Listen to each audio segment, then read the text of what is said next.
Hey mate, how are you getting on? I'm doing well, thanks. It's always good to hear from you. How about you? Feeling ready to tackle something new or just catch up? Do you know what? I would like to tackle sort of, one of the main things that's come out of episode one that we just done is that all money is debt. And I think that really sort of helps set the show up for episode one when discussing economics. Unpack that idea a little bit so we can have a bit of a chat on sort of what that means. So, at its core, when we say most money is debt, we mean that the majority of what we use as money is actually created when banks lend. It's not just physical notes printed by a central bank. The key is to keep the distinction between money as a loan created entry and money as a government liability clear. Once that frame is clear, we can break down how this credit created money impacts inequality, power, and ownership. That gives us a lens on why access to credit shapes who thrives in the system. So let's pick any angle of it to dive deeper into. Yeah, I think the angle of it is obviously painting a picture of like when you go to pay for something from work, you're often using money that once originated from a bank loan. So thinking about how the economy stimulated and grown, it is by the use of debt and money being produced into the economy.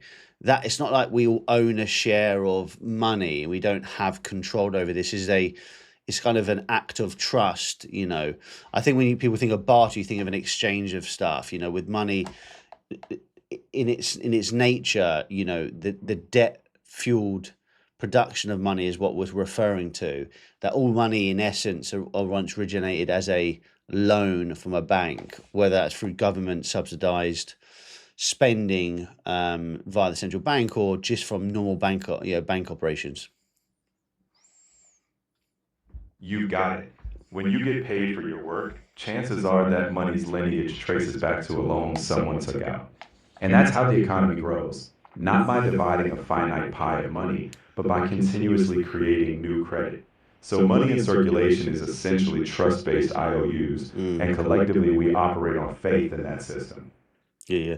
I think it shocked me a lot when when I first heard it, all money's debt. I was like, well, obviously, I just don't know why I didn't really kind of connect the dot. And I think that's because of the story we're told within economics about how the system works. We always think about what people have or have nots, but all aspects of the economy is growing through that debt relationship. It always feels like so hard to overcome that. So that idea.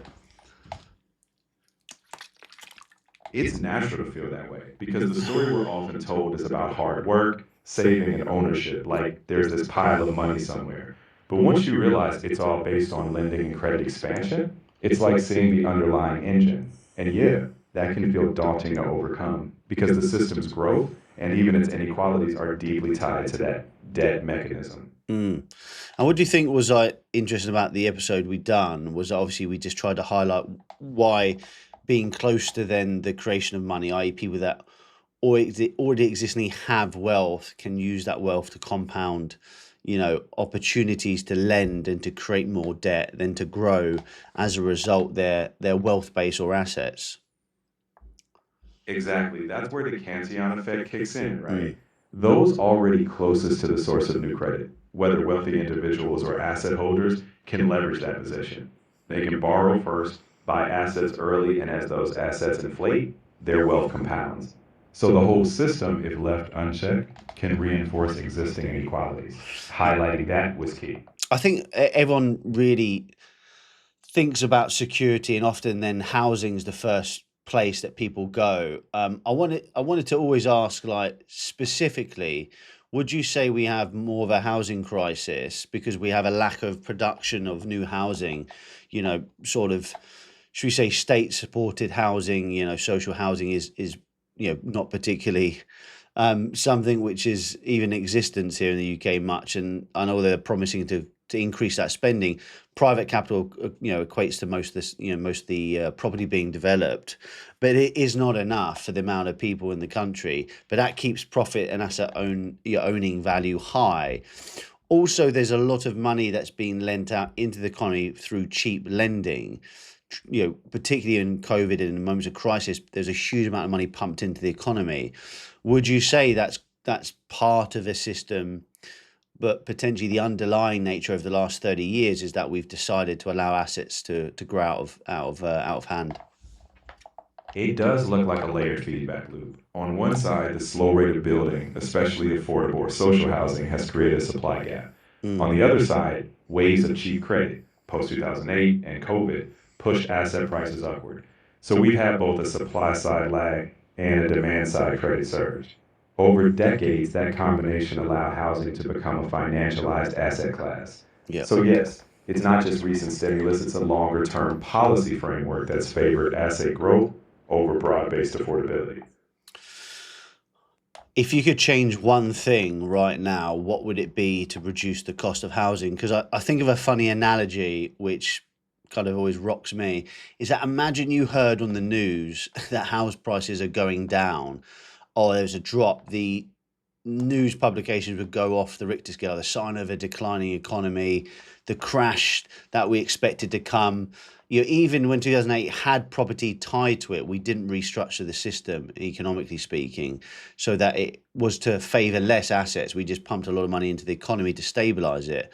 And I know there's lots of complexities there. I don't want to oversimplify stuff, but what would you do to bring houses down? You know, what would be the solution? Because it seems like the credit constraints on credit aren't there, and housing is not there to be built. So we are in a sort of a wellstorm of those issues.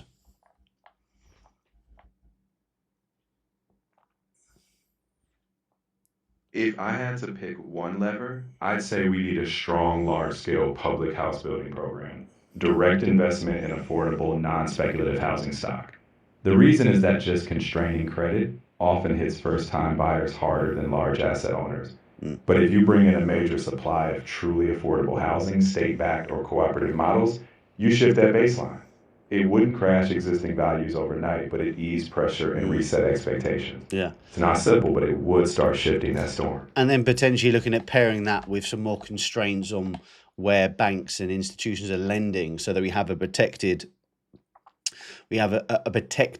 control on having those assets then just continue to reinflate again, where too much capital is chasing those goods. Because effectively housing and land is one thing that's constrained by often, you know, certain things, like the resources are constrained. You don't have unlimited land. We do have a huge amount that we can build on, but we do not want that capital just being invested in, you know, that capital in being invested by people, you know, to push up the prices after you do that large scale building. Absolutely. So it's a two-pronged approach. You add more real supply, but you also cool the speculative cycle. That could mean tighter lending rules on investment properties or limits on how much credit flows into asset flipping. In other words, you balance creating places to live with ensuring that lending isn't just fueling asset bubbles. You'd be guiding capital into productive use, like housing people, rather than just inflating And yields. also what it enables us to do. Think of it like the economy as the largest constraint is what people's output is, what people can produce within an economy is its largest constraint. The financial stuff is just the framework we give the economy, whether we talk about inflation and stuff. But that output in terms of monetary value in time can then go into productive stuff like innovation and jobs creation. If most of our time is scarce, worrying about how you're going to pay for rent, how that innovation, that opportunity of where investors would put their money is constrained because they think, oh, housing's a safe bet because we know that's going up. Well, an institutional investor may know the complexity of economics, but a standard investor is just going to pick where the money's valuable, where they can make profit, and that makes sense that housing is not a bad thing, but it is when it's the constraint of the economy, isn't it?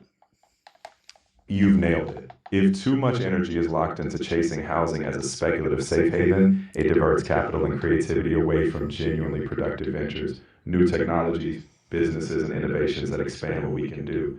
So if housing stops being that dominant, you free up both minds and resources.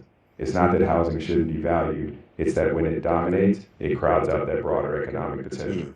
And there's no reason everyone can't have a home and have security, because imagine an economy and how powerful it could be when people have the freedom to innovate, to invest their time and resources, not into just holding an asset class, wealthy individuals, sort of investments value at bay, the whole time trying to secure how much you can spend each month, and then you realize you know you've got to find more money, you don't have freedom to invest and grow a business. And so it is about building an economy that doesn't rely on housing as an insecurity, and I think that would be a huge value to unburden, you know, people with.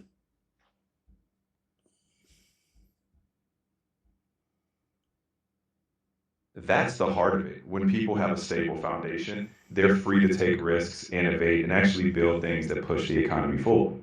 If you're constantly stuck worrying about making rent or chasing rising property prices, you're not as free to pursue those ambitious ventures or personal growth.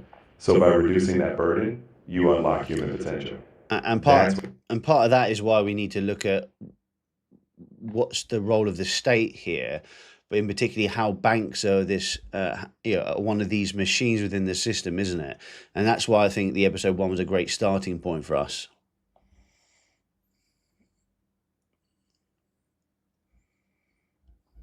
exactly, it set the stage. Once we understand the state's role and how banks create money, we can question what we want that system to enable. If it's just fueling asset inflation, we lose potential. But if we rethink the system to support productive, secure, and innovative pathways, we shift the whole game. So it's a great foundation for where you go next. Yeah, yeah. Thanks. I think that was a really good sort of recap. And I know housing and sort of these monetary ideas are really hard to sort of frame. So I like the sort of chats where we get a little bit of moving back and forth. But yeah, I look forward to speaking to you on the next one. And for everyone else watching, I'll see you soon. Take care. Bye.